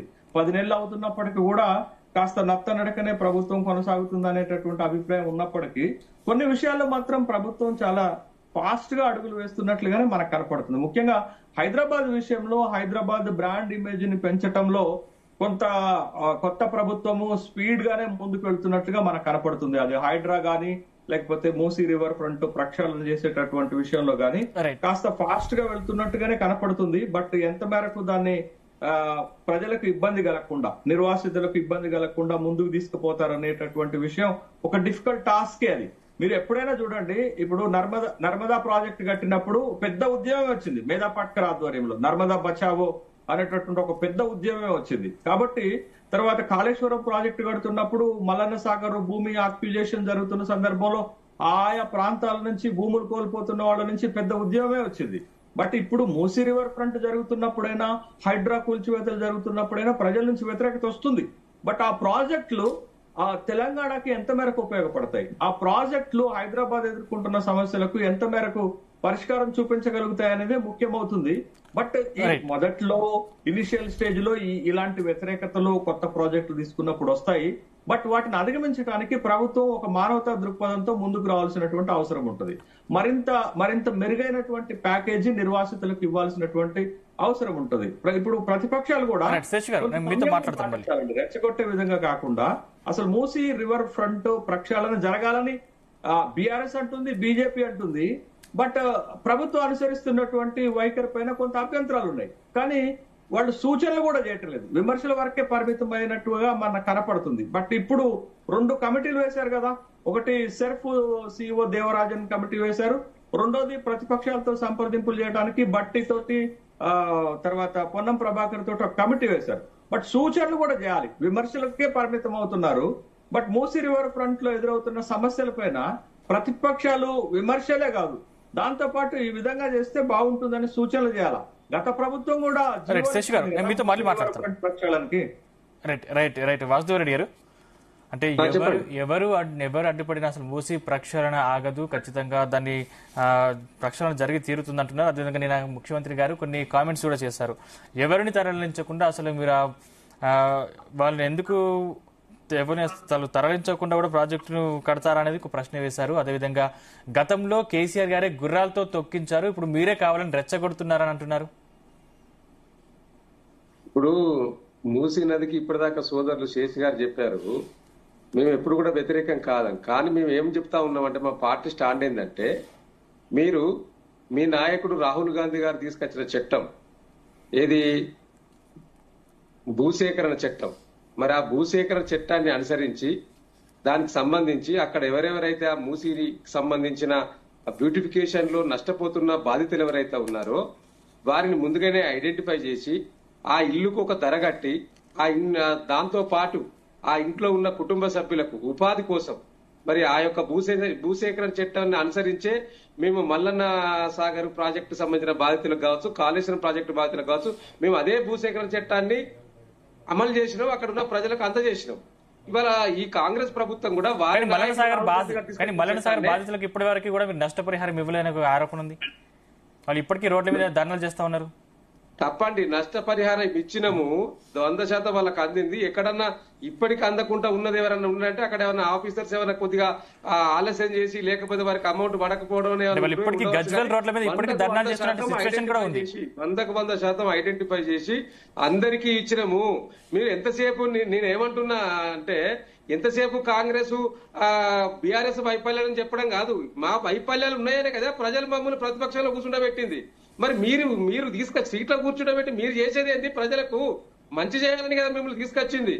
కేసీఆర్ మంచి చేయలేదనే కదా ఇప్పుడు మమ్మల్ని ప్రతిపక్షంలో కూర్చుండబెట్టింది. మరి మంచి చేయనప్పుడు మీరు మంచి చేస్తా అన్నప్పుడు మరి మంచి చేయాలి కదా. నేనేమంటున్నా, భూసేకరణ చట్టంకి సంబంధించి ఆ మూసీ రివర్ ఫ్రంట్ లో పోయే ఎవరైతే బాధితులు ఉన్నారో వారికి నష్టపరిహారం చెల్లించినాక మీరు అక్కంచెల్లి తీసుకెళ్ళండి. మీరు ఇస్తున్నదేంటి వారికి? గత బీఆర్ఎస్ ప్రభుత్వం కట్టిన డబుల్ బెడ్రూమ్ లోనే వీళ్ళని ఇస్తున్నారు. మీరు రిహాబిలిటేషన్ కింద ఎంత కేటాయించారు ఇప్పటి వరకు డబ్బులు? దాంట్లో మీరు 1,50,000 కోట్లు దానికి పెట్టి దాన్ని బ్యూటిఫికేషన్ చేస్తా అని చెప్తున్న మీరు అసలు రిహాబిలిటేషన్ కు 50,000 కోట్లు కేటాయించి అక్కడ ఉన్న బాధితులకు డబ్బులు ఇచ్చుకుంటా వాళ్ళకు ట్రాన్స్ఫర్ చేసుకుంటా ఒక్కొక్కరిని అక్కడి చెల్లి బదలాయించిన తర్వాత మీరు బ్యూటిఫికేషన్ కు సంబంధించిన డిస్మెటలైజేషన్ చేయండి. కానీ ఇప్పుడే అసలు మీరు చెప్పడమే దాని మీద ఆర్బీఐ కొట్టి రాగానే మొత్తం దాన్ని డిస్మెటల్ చేస్తే మరి ఎక్కడికి పోవాలి? ఏం కావాలి? మరి ఒక్కొక్కరి ఇల్లు విలువ ₹1 కోటి, 2 కోట్ల విలువ ఉన్నది. దానికి ఎంత కడతారు మీరు? ఆ భూసేకరణ చట్టం అమలు చేస్తున్నారా లేదా? అసలు ఏం చర్చ పెట్టకుండా మీరు అసలు ఈ మూసీ నది గురించి అసలు అసెంబ్లీలో చర్చించిండ్రా? ఎట్లా చేద్దామని ప్రతిపక్ష నాయకులు అడిగినరా? విపక్ష నాయకులు అడిగినరా? మీకు సపోర్ట్ చేస్తున్న పార్టీ నాయకులను అడిగినరా? లేకపోతే ప్రతిపక్ష నాయకులను అడిగినరా? ఎవరిని కూర్చోబెట్టకుండా మీరు నిర్ణయాలు తీసుకొని మీరు కొట్టుకుంటా పోతే ప్రజలు ఎటు పోవాలి? ప్రజల పక్షాన ప్రతిపక్షం ఉంటది కదా, తప్పనిసరిగా మాట్లాడాలి కదా. మేము ప్రజాస్వామ్యంలో ఉన్నాం కదా. అంటే డెఫినెట్లీ గా ఇప్పుడు విమర్శించడానికి కాదు మేము మాట్లాడేది, వాస్తవాలు చెప్తా ఉన్నాం.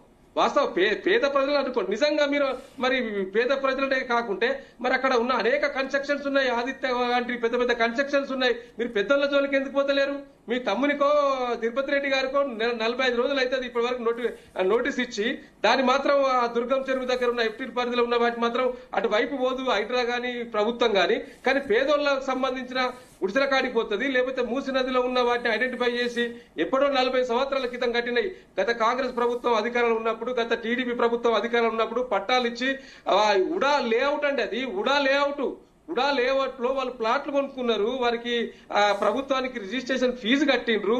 అన్ని రకాలుగా ఇటు విద్యుత్కు సంబంధించి కట్టిండ్రు, ఇంటి పన్ను కట్టిండ్రు, ఆస్తి పన్ను, అనేక రకాల పన్నులు కట్టిన తర్వాత ఇలా మీరు ఏకాఏకిన తీసుకొచ్చి మీరు ఇక్కడి వెళ్ళిపోండి, ఇక్కడ మేము ప్రాజెక్టు నిర్మాణం చేస్తున్నాం పెద్ద ఎత్తున చెప్పి మీరు మాట్లాడితే ఇంకొకటి అండి. ఇలా ప్రధానంగా తీసుకోవాల్సింది ఏంటంటే అసలు ప్రభుత్వం ప్రియారిటీ దేనికి ఇస్తా ఉన్నది? ప్రాధాన్యత అంశాలు ఉండాలి కదా ప్రభుత్వానికి. మీరు ప్రాధాన్యత అంశం మీరే చెప్తా ఉన్నారు. అప్పల కుప్పైంది అని మీరే చెప్తా ఉన్నారు. మళ్ళీ ప్రపంచ బ్యాంక్ దగ్గర మోకారిల్ని మళ్ళీ 1,50,000 కోట్లు ప్రపంచ బ్యాంక్ దగ్గర పట్టుకొచ్చి మీరు ప్రాజెక్టు కడతా ఉన్నారు. ఆ ప్రాజెక్టు ద్వారా ఎంతమందికి ఉపాధి కలుగుతుంది? ఆ ప్రాజెక్టు ద్వారా తెలంగాణ ప్రజలకు వచ్చే లాభం ఎంత? ప్రభుత్వానికి వచ్చే లాభం ఎంత? ఇవన్నీ కూడా బేరీజ్ చేసుకోవాలి కదా. ఇలా కాళేశ్వరం ప్రాజెక్టు నిర్మాణం చేసినాం, ఎంతమంది రైతులకు నీరు పారకం ఇలా రాష్ట్రంలో జరిగింది. నేను మళ్ళీ మీతో మాట్లాడతాను. సతీష్ గారు, అంటే హైడ్రా విషయంలో నిజంగా కాంగ్రెస్ ప్రభుత్వానికి కొంతమేర విమర్శలు వస్తా ఉన్నాయి. నిజంగా అసలు 1,50,000 కోట్లు ఎక్కడి నుంచి తెస్తారు, ఎలా తెస్తారు? అసలు గంగా ప్రక్షాళనకే 22,000 కోట్ల ఖర్చు అయితే అసలు మూసీ ప్రక్షాళనకు 1,50,000 కోట్లు ఎందుకని అడుగుతా ఉన్నారు? ఏం చెప్తారు? అయితే మూసీ ప్రక్షాళన ఏదైతే ఉందో అది బృహత్తరమైనటువంటి ప్రాజెక్ట్. దాన్ని ఎక్కడైతే ఖచ్చితంగా దాని నిర్వాసితులు ఎవరైతే ఉందో అటు నార్సింగ్ నుంచి నాగోరు వరకు 56 కిలోమీటర్ల మేర ఉన్నటువంటి మూసీ పరివాహక ప్రాంతంలో నివాసం ఉన్నటువంటి వారందరూ కూడా ఖచ్చితంగా ప్రభుత్వము వాటన్నిటిని అంచనా వేయడానికి ఒక 16 కమిటీలను ఏర్పాటు చేయడం జరిగింది. ఒక 10,000 సుమారు 10,000 గృహాలు వాటిని గ్రహించడం అనేది జరిగింది, వాటిని ఐడెంటిఫై చేయడం అనేది జరిగింది. వారికి ఏ మేరకు నష్టపరిహారం జరుగుతుంది, వారికి ఏ విధంగా నష్టపరిహారం కట్టియాలి, ప్రభుత్వం అంచనా వేయడం అనేది జరుగుతూ ఉంది. దాంట్లో భాగంగా ఎవరైతే ఎంక్రోచ్మెంట్ చేసుకొని ఉన్నటువంటి వారందరినీ కూడా డబుల్ బెడ్రూమ్ ఇళ్లకి షిఫ్ట్ చేస్తూ ఉంది. అవి 2-3 మండలాల్లో ఒక 8 నుంచి 950 మంది వరకు వాళ్ళు షిఫ్ట్ చేయడం అనేది జరిగింది. మిగతా వారిని కూడా అటు ప్రతిపక్షాలతోటి సమన్వయం చేసుకోవడానికి గౌరవ ఉప ముఖ్యమంత్రి గారిని, హైదరాబాద్ జిల్లా ఇన్ఛార్జ్ మంత్రి పొన్నం ప్రభాకర్ గారిని ఇద్దరిని. గత ప్రభుత్వం కూడా అసలు మూసి ప్రక్షాళనకు ఒక మ్యాప్ సిద్ధం చేసింది. దానికి కావాల్సింది 16,000 కోట్ల నిర్ధారించింది. మీరెందుకు 1,50,000 కోట్లు ఇప్పటి వరకు ఏదైతే బీఆర్ఎస్ పార్టీ మిగతా రాజకీయ పార్టీలు అంటా ఉన్నాయో మూసీ ప్రాజెక్టుకు డిపిఆర్ఏ తయారు కాలేదు. ఏదైతే వీళ్ళు చెప్తున్నట్టుగా 1,50,000 కోట్ల రూపాయలు అంకెల గారెడి మాత్రం ఇప్పటి వరకు డిపిఆర్ దాన్ని అంచనా వేసిన తర్వాత మాత్రమే డిపిఆర్ రిలీజ్ చేయడం జరుగుతుంది. డిపిఆర్ రిలీజ్ అయిన తర్వాత దాన్ని టెండర్స్ కాల్ ఫర్ చేసిన తర్వాత ఎంత అంచనా ఏ కంపెనీకి వస్తుంది ఖచ్చితంగా పబ్లిక్ డొమైన్ లో పెట్టే అవకాశం ఉంటుంది. అది ఎవరు కూడా గత ప్రభుత్వం లెక్క దాచిపెట్టి డిపిఆర్ లేకుండా చేసే ప్రసక్తి అనేది ఉండదు. ఇందాక ఉపేందర్ రెడ్డి గారు ఒక చిన్న మాట చెప్పారు, చాలా మంచి మాట. మరి ఇప్పుడే ఇల్లేందుకు కూలగొడుతున్నారు అంటున్నా. ఎవరైతే ఎంక్రోచ్మెంట్ చేసుకొని ఇల్లీగల్ గా మూసీ ప్రాంతంలో ఉన్నటువంటి వారందరినీ కూడా మాన్యువల్ గా డిస్మెంటల్ చేసి వాళ్ళందరినీ కూడా డబుల్ బెడ్రూమ్ షిఫ్ట్ చేస్తున్నారు. డబుల్ బెడ్రూమ్ లోకి వెళ్ళినటువంటి వాళ్ళు చాలా మంది వీడియోస్ కూడా నా దగ్గర ఉన్నాయి, కావాలని చూపిస్తా. వాళ్ళందరూ చాలా సంతోషంగా ఉన్నారు. మాకు ఎలాంటి లీగలైజేషన్ లేకుండే, మాకు ఎలాంటి ఇంటి నెంబర్ లేకుండే, మేము అనాథరైజ్ గా మురికిలో ఉన్నాము, మా తాత ఉన్నాడు, మేమున్నాము, మా పిల్లలు కూడా ఇక్కడ ఉండే పరిస్థితి లేదు అని చెప్పి దుర్గంధంలో వాళ్ళ జీవితాన్ని కొనసాగిస్తున్నారు. ఏదన్నా ఒక ప్రభుత్వము ఒక ప్రాజెక్టు చేపడుతుంది. ఒక్క నిమిషం వినండి రవి గారు, ప్లీజ్ వినండి. మీరు చెప్పాలనుకున్న తర్వాత చెప్పండి. నేనేం చెప్తున్నానంటే ఆ దుర్గంధంలో ఉంటే మనం ఒక ప్రభుత్వంగా ఒక రాజకీయ పార్టీగా దాన్ని స్వాగతిద్దామా, దాన్ని లేదా చేంజ్ చేసి వాళ్ళ బ్రతుకుల్లో కూడా మార్పు కోసం ప్రయత్నం చేద్దామా లేదా మనం అందరం కూడా ఆలోచన చేయాలి. దాంట్లో భాగంగానే అక్కడ సంప్రదింపులు జరిపి ఖచ్చితంగా వాళ్ళని నొప్పియకుండా మొప్పించి వాళ్ళని సమన్వయం చేసి వాళ్ళు చేయడానికే మంత్రులు గాని మిగతా అధికారులు వాళ్ళు కొనుక్కున్నారు. నిజంగా డబుల్ బెడ్రూమ్ ఇల్లు పెద్ద అనుకోవచ్చా, లేకపోతే వాళ్ళు నిజంగా 40-50 లక్షలు వాళ్ళు ఎంతో లోన్లు తెచ్చుకుని లేకపోతే అక్కడ ఉన్నటువంటి ల్యాండ్స్ అమ్ముకొని వచ్చి ఇక్కడ కొనుక్కున్నారు. వాళ్ళకి మీరు కనీసం నష్టపరిహారం ఇవ్వకుండా ఆ డబుల్ బెడ్రూమ్ ఇవ్వడం ఎంతవరకు కరెక్ట్ అని చెప్పేసి అనుకుంటున్నారు? ఏదైతే పర్మనెంట్ స్ట్రక్చర్ లీగలైజేషన్ ఉండి ఇందాక ఉపేంద్ర రెడ్డి గారు చెప్పినట్టుగా వాళ్ళకి సేల్ డీడ్ ఉండి వారికి ట్యాక్స్ కట్టినటువంటి ఎవరైతే ఆథరైజేషన్ ఉన్నటువంటి వాళ్ళు ఉన్నారో వారందరూ కూడా ఏ మేరకు నష్టం జరుగుతూ ఉంది దాన్ని అంచనా వేయడానికి కదా 16 కమిటీలు వేయడం జరిగింది. దాని సంప్రదింపుల కోసం కదా ఈ ప్రతిపక్షాలను కూడా కాల్ ఫర్ చేయడానికి మంత్రులు నియమించడం జరిగింది. అవన్నీ కూడా ఇప్పుడు చేస్తున్నటువంటిది మాన్యువల్ గా డిస్మెంటల్ చేస్తున్నది. ఎవరైతే టెంపరీగా ఉన్నటువంటి వారు ఉన్నారో వారికి ఈ అవకాశంతో పాటు వారికి ఇంటితో పాటుగా వారికి ఉపాధి కూడా కల్పించడానికి ప్రభుత్వం ఆలోచన చేస్తుంది. ఒక పెద్ద ప్రాజెక్టు చేస్తున్నప్పుడు ఇలాంటివి రావడం అనేది సర్వసాధారణం. దాన్ని కూడా ఓవర్కమ్ చేసి ఖచ్చితంగా మరొకసారి రిపీట్ చేస్తా ఉన్నాం, వాళ్ళు నొప్పియకుండా మొప్పించి ఖచ్చితంగా మూసీ ప్రక్షాళన చేస్తే అటు రంగారెడ్డి జిల్లా నుంచి నల్గొండ జిల్లా వరకు అండర్ గ్రౌండ్ వాటర్ పెరుగుతుంది.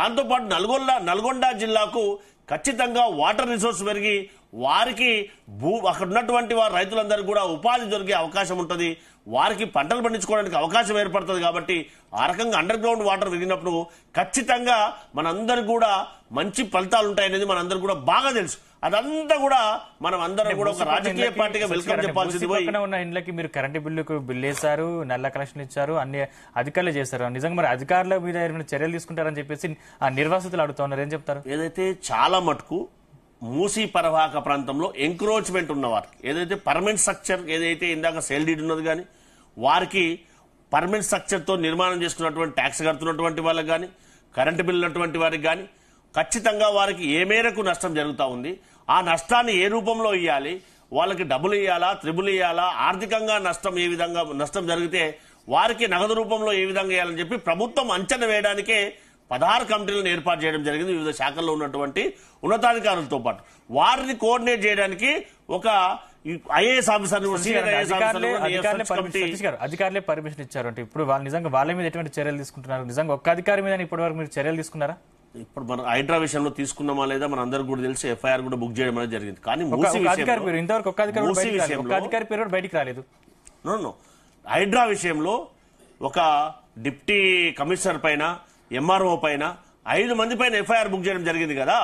సో వాళ్ళు ఇల్లీగల్ గా వాళ్ళు మూసీ ప్రక్షాళన వేరు అని చెప్తా ఉన్నారు కదా. మేమేం చెప్తున్నామంటే మూసీ ప్రక్షాళన విషయంలో ఎక్కడైతే ఎంక్రోచ్మెంట్ జరిగినటువంటి ప్రాంతాలు ఉన్నాయో వారికి అంచనా వేసి ఏ మేరకు వారికి నష్టం జరుగుతూ ఉంది, వారికి ఉపాధి ఏమన్నా కోల్పోతుండ్రా, వారికి నివాసయోగ్యమైనటువంటి ఇల్లు ఎవరైనా కోల్పోతున్నారా, వారికి కోల్పోతే వారికి ఉపాధి ఏమైనా కోల్పోతున్నారా, ఇవన్నీ అంశాలను పరిగణలోకి తీసుకొని వారికి ఏ విధమైనటువంటి రీహాబిలిటేషన్ కల్పించాలని చెప్పి ప్రభుత్వం ఆలోచన చేస్తుంది. ఆ దిశగా ప్రభుత్వం ఉపాధి కోసం ప్రయత్నం చేస్తుంది, నివాసయోగ్యమైనటువంటి నివాసాల కోసం ప్రయత్నం కూడా విజ్ఞప్తి చేస్తున్నాం. రవికుమార్ గారు మీరు కంక్లూడ్ ఇవ్వరా? నేనేమంటున్నా ఇప్పుడు సంతోషంగా అక్కడి నుంచి వెళ్ళిన వాళ్ళ వీడియోలు చాలా ఉన్నాయని చెప్తున్నారు. బాధగా ఏడుస్తూ ముఖ్యమంత్రికి శాపనార్థాలు పెడుతూ ముఖ్యమంత్రిని వివిధ రకాలుగా చెప్పలేనటువంటి భాషలో తిడుతున్న వీడియోలు కొన్ని వేల కొలది వీడియోలు సోషల్ మీడియాలో అవైలబుల్ ఉన్నాయి. వాటిని కూడా చూసుకోండి. మేము చెప్పేది ఒకటే, ఎక్కడైతే ఈ కోట్లలో విలువ చేసే ఇళ్ళు ఉన్నాయో వాటన్నిటికీ కూడా మీరు ఆ కాలనీ వాళ్ళతో సంప్రదింపులు చేయండి. ఆ 16 కమిటీలు మీరు అయితే వేసినా అని చెప్తున్నారో ఆ 16 కమిటీలలో ఆ కాలనీ వాళ్ళు ఉన్నారా? అక్కడ నివసించే వాస్తవ్యులు ఉన్నారా? లేరు. అక్కడ ఉండేటువంటి ప్రజాప్రతినిధులు ఉన్నారా? లేరు. కేవలం మీరు ఆఫీసర్లను పెట్టి వాళ్ళ ద్వారా మీరు కమిటీ వేసి వాళ్ళ ద్వారా మీరు అంచనా తీసుకొస్తానంటే ఆఫీసర్ల పని ఎట్లుంటుందో మీకు తెలుసు. మీరు ఖచ్చితంగా ఆ యొక్క కాలనీలకు సంబంధించినటువంటి వాస్తవ్యులను మీరు ఆ కమిటీలో చేర్చాలి. అక్కడ ఉన్నటువంటి ప్రజాప్రతినిధులు మీరు చేర్చాలి. నిజంగా ఎంతైతే నష్టం జరుగుతుందో ఆ నష్టం యొక్క వాల్యూ ఎంతైతే ఉందో దాన్ని ఖచ్చితమైన స్థిరత్వమైన ధరతో మీరు వాటిని అంచనా వేస్తే కానీ అక్కడ ఉన్నటువంటి నిజం రాదు. ఇదొక విషయం. రెండో విషయం అక్కడ నష్టం అంచనా వేసిన తర్వాత అక్కడ నుంచి మీరు వాళ్ళని ఎక్కడికి రిప్లేస్ చేస్తున్నారు? యాజ్ పర్ చట్టం ప్రకారం ఏముందంటే మీరు ఇచ్చినట్టు Musi river front development corporation అయితే ఉందో దాని ప్రకారం ఇక్కడ ఉందంటే ఎక్కడైతే మీరు వాళ్ళ ప్లేస్ మీరు అక్వైర్ చేస్తున్నారో స్థలాలు తీసుకుంటున్నారో అక్కడ నుంచి 500 నుంచి 1000 మీటర్ల లోపే వాళ్ళకు రీహాబిలిటేషన్ కల్పించాలి, వాళ్ళకు వేరే స్థలాలు ఇవ్వాలి, వాళ్ళకి ఇల్లు కట్టుకోవడానికి డబ్బులు ఇవ్వాలని చెప్పేసి మీ మూసీ రివర్ ఫ్రంట్ కార్పొరేషన్ సంబంధించిన చట్టంలోనే ఉంది. మరి దాని ప్రకారం మీరు చేస్తున్నారా? ఇవన్నీ చేయాలంటే మీరు నిజంగా అసలు ఎంత సమయం తీసుకోవాలి? చాలా సమయం తీసుకోవాలి. ఈ సమయం తీసుకోకుండా ముందే మీరు హడావిడిగా ఎందుకు అంత భయభ్రాంతులకు గురి చేస్తున్నారు? అందుకంత వాళ్ళని మనశ్శాంతి లేకుండా చేస్తున్నారు. ముగ్గురు ఆడపిల్లలు ఉన్నటువంటి కుటుంబాల్లో మీరు చిచ్చు పెడుతున్నారు. చదువుకునే అబ్బాయిలు ఉన్నటువంటి పిల్లల్లో మీరు చిచ్చు పెడుతున్నారు. ఎందుకంత తొందర వచ్చింది? ఏం చేయాలనుకుంటున్నారు?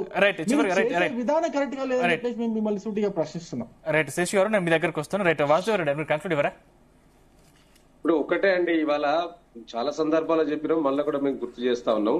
ఇలా సోదరుడు చెప్పినట్టు ఇవాళ మీరు డబుల్ బెడ్రూమ్ లకు పంపిస్తా అని చెప్పిండ్రు కదా, ఆ డబుల్ బెడ్రూమ్ లకు మీరు పంపించే వాళ్ళందరూ కూడా ఐడెంటిఫై చేసినట్టు పత్రికల్లో చూస్తున్నాం 2000 మంది. మరి మిగతా దాదాపుగా 18,000 మంది, మీరు 18,000 మంది దాదాపుగా 20,000 కుటుంబ సభ్యులకు సంబంధించి వారు ఏవైతే పర్మనెంట్ హౌసెస్ కట్టుకున్నారో నేను దానికి సంబంధించి ఇప్పుడు వారు చెప్పిరుగా కమిటీ వేసినామని చెప్పిరుగా, సంతోషం. కానీ ఈ కమిటీ వేసింది ఇదంతా నిర్ధారించిన తర్వాత మీరు డిస్మెంటల్ చేస్తే బాగుండు కదా. మీరు ముందే డిస్మెంటల్ చేసే వరకు వారు ఎక్కడికని పోతారు? వారికి మీరు ఏమి ఇస్తా ఉన్నారు? ఇప్పుడు ఆశ చూపిస్తా ఉన్నారు. మీరు అది ఇస్తాం ఇది ఇస్తామని చెప్తా ఉన్నారు. మీరు అసలు వారికి డబ్బులే కేటాయించలేదు. మీరు దానికి సంబంధించి 50,000 కోట్లు 20,000 కోట్లు మూసి పరివాహక ప్రాంత బాధితుల కోసం ఇంత అమౌంట్ ను ఫిక్స్ చేస్తా ఉన్నావు ఈ కార్పొరేషన్ కు, లేకపోతే ఈ ఏజెంట్స్ కి చేస్తా ఉన్నావు. దీని ద్వారా వారికి తప్పకుండా ట్రాన్స్ఫర్ చేస్తాం ఈ డబ్బులు వారికి ఐడెంటిఫై చేసి అని చెప్పిండ్రా ఎక్కడన్నా? లేదు కదా. ఏదో మామూలుగా పేపర్ల ప్రకటన ఇచ్చినట్టు మామూలుగా స్పీచ్లు చెప్తే పని కాదండి. ఈ కమిటీలన్నీ వేసిండ్రు కరెక్టే. ఈ కమిటీ వేసి రిపోర్ట్ ఇచ్చిన తర్వాత మీరు అప్పుడు డిస్మెంటల్ చేయాలి. ఇప్పుడు చేయడం వల్ల ఇలా పేద ప్రజలందరూ కూడా గగ్గోలు పెడతా ఉన్న సందర్భం. సో కాబట్టి ఇవాళ ఈ ప్రభుత్వానికి చిత్తశుద్ధి లేదు. ముఖ్యంగా ఇవాళ ఈ యొక్క ప్రాజెక్టును మూసీ నది ప్రాజెక్టును ఎన్నుకోవడం ఏంది అంటే ఇలా కాంగ్రెస్ ఇలా మన మిగతా రాష్ట్రాలు ఏవైతే ఎన్నికలు జరుగుతా ఉన్నాయో హర్యానా కానీ మహారాష్ట్ర కాబట్టి అక్కడికి డబ్బులు పంపిణీ చేయడానికి ఇట్లాంటి ప్రాజెక్టులు నిర్మాణం కొత్తగా చేయడానికి ఏం లేదండి. వాళ్ళు కొత్తగా నిర్మాణం చేయడానికి ఏం లేదు. అన్ని బీఆర్ఎస్ ప్రభుత్వం నిర్మాణాలు చేసి ఉన్నది కాబట్టి ఇలా బీఆర్ఎస్ ప్రభుత్వాలు నిర్మాణాలు చేస్తే ఇది ఈ ప్రభుత్వం కూలగొడతా ఉన్నది. కాబట్టి డబ్బుల కోసం ప్రధానమైన చర్చ జరుగుతా ఉన్నది రాష్ట్రంలో. రైట్ శేష్ గారు మీరు కంక్లూడ్ ఇవ్వరా? ఇప్పుడు 2013 భూసేకరణ చట్టము మూసీ రివర్ ఫ్రంట్ కు వర్తించదు. ఎందుకనంటే రివర్ బెడ్ లో గాని ఎఫ్టీఎల్ లో గాని శాశ్వత నిర్మాణాలు చేపట్టినటువంటి వాళ్ళకి ప్రభుత్వము కాంపన్సేషన్ ఇవ్వరాదు అనేటటువంటిదే ఉంటుంది. బఫర్ జోన్లలో గాని లేకపోతే ఏదైనా ప్రాజెక్టుల నిర్మాణం కోసం భూసేకరణ జరిగితేనే ఆ చట్టం వర్తిస్తుంది అనేటటువంటి విషయాన్ని గుర్తించాలా. రెండోది, రివర్ బెడ్లలో గాని ఎఫ్టీఎల్లలో గాని ఇళ్ల నిర్మాణం చేపట్టినా దానికి ఎలక్ట్రిసిటీ కనెక్షన్ ఇచ్చినా లేకపోతే త్రాగునీరు కనెక్షన్ ఇచ్చినా లేకపోతే ఇంటి నెంబర్ ఇచ్చినా అవి ఆథరైజేషన్ గా ఉండవు. ప్రభుత్వం ఎప్పుడైనా వాటిని రద్దు చేసుకునేటటువంటి అధికారం ప్రభుత్వానికి ఉంటుంది అనేటటువంటి విషయాన్ని గమనించాలా. అయితే ఈ మూసీ రివర్ ఫ్రంట్ విషయంలో ప్రభుత్వము కొంత ఎక్కడో ఇబ్బందికరంగా ఎదుర్కొంటున్నట్టుగా నాకు కనపడుతుంది. ఎందుకనంటే స్పష్టంగా డిపిఆర్ లేకుండా నిర్వాసితులకి ఏమి ఇస్తామో చెప్పకుండా కూల్చివేతలు ప్రారంభించడంతో ప్రభుత్వం పైన అక్కడ వ్యతిరేకత వస్తుంది అనేటటువంటి విషయాన్ని గమనించాలా. ముందు నిర్వాసితులకు కావలసినటువంటి సౌకర్యాలు కల్పించిన తర్వాత ప్రాజెక్టు ప్రక్షాళన ప్రారంభిస్తే బాగుండేది. బట్ ప్రభుత్వం ఏకకాలంలో రెండింటిని తీసుకోవటం వల్ల ప్రభుత్వానికి అక్కడ ఉన్నటువంటి ప్రజల నుంచి వ్యతిరేకత వస్తుంది. కాబట్టి ఇప్పుడు ప్రభుత్వం ఇస్తున్న ప్యాకేజ్ బానే ఉంది. ఏంటి డబుల్ బెడ్రూమ్ ఇళ్లు 25,000 రూపాయల కాంపన్సేషన్ అనేది బాగుంటుంది. బట్ అది ఎవరికి సరిపోతుంది అని అంటే అక్కడ వీళ్ళు ఇచ్చేటటువంటి కాంపన్సేషన్ కంటే తక్కువ విలువ ఉన్న వాళ్ళకి సరిపోతుంది. బట్ ఎక్కువ విలువ ఉన్నటువంటి వాళ్ళ నుంచి అభ్యంతరం వస్తుంది. రెండోది వీళ్ళు ఇచ్చేటటువంటి పునరావాసము వాళ్ళు నివసిస్తున్నటువంటి ఏరియాకు దూరంగా ఉండటం వల్ల వాళ్ళ ఉపాధి మీద ప్రభావం పడుతుంది. అందుకే కదా ఇప్పుడు దేవరాజన్ సెర్ప్ సిఇఓ తోటి ఒక కమిటీ వేశారు. ఏంటది మూసీ రివర్ ఫ్రంట్ నిర్వాసితుల ఉపాధిని కల్పించడానికి ఏ విధమైన ప్రయత్నాలు చేయాలనేటటువంటి దాంతో ఒక కమిటీ వేశారు. బట్ ఇదంతా ముందు చేసి ఉంటే బాగుండేది. అంటే ప్రభుత్వము ఎక్కడ ఇబ్బంది పడుతుందంటే చేతులు గాలిన తర్వాత ఆకులు పట్టుకున్నటువంటి చందంగా ఉంది. ఈ సమస్యను ముందే ఊహించి ఒక ప్యాకేజ్ తోటి వాళ్ళని ఒప్పించి అక్కడి నుంచి ఖాళీ చేపిస్తే బాగుండేది. కానీ ప్రభుత్వం తన దగ్గర అధికారం ఉంది, చట్టం ఉంది అనేటటువంటి దాన్ని ప్రయోగించడం వల్లనే వాళ్ళ ప్రభుత్వానికి ఈ రకమైనటువంటి ఇబ్బందులు మూసీ రివర్ ఫ్రంట్ లో ఎదురవుతున్నాయి. ఇప్పటికైనా ప్రభుత్వము నిర్వాసితుల పక్షాన పూర్తి న్యాయం చేసే విధంగా ఆ ప్రాజెక్ట్ ప్రక్షాళన చేస్తే బాగుంటుంది. ప్రాజెక్ట్ ప్రక్షాళన చేయాలని అందరూ కోరుకుంటున్నారు. బట్ వాట్ అబౌట్ నిర్వాసితులు, వాళ్ళ పరిస్థితి ఏంటది? వాళ్ళకి ఇంకా మెరుగైనటువంటి ప్యాకేజ్ ఇచ్చి తరలిస్తే బాగుంటుంది అనేదే ఇక్కడ అందరి నుండి వస్తున్నటువంటి అభిప్రాయం. ప్రభుత్వం ఆ విధంగా ప్రయత్నం చేస్తుందని నేనైతే భావిస్తున్నాను. రైట్, థ్యాంక్ యూ అండి. థ్యాంక్ యూ శేషు గారు, థ్యాంక్ యూ సతీష్ గారు, థ్యాంక్ యూ వాసుదేవ్ రెడ్డి గారు, థ్యాంక్ యూ రవికుమార్ గారు. చర్చలో మాతో పాటు పాల్గొన్నందుకు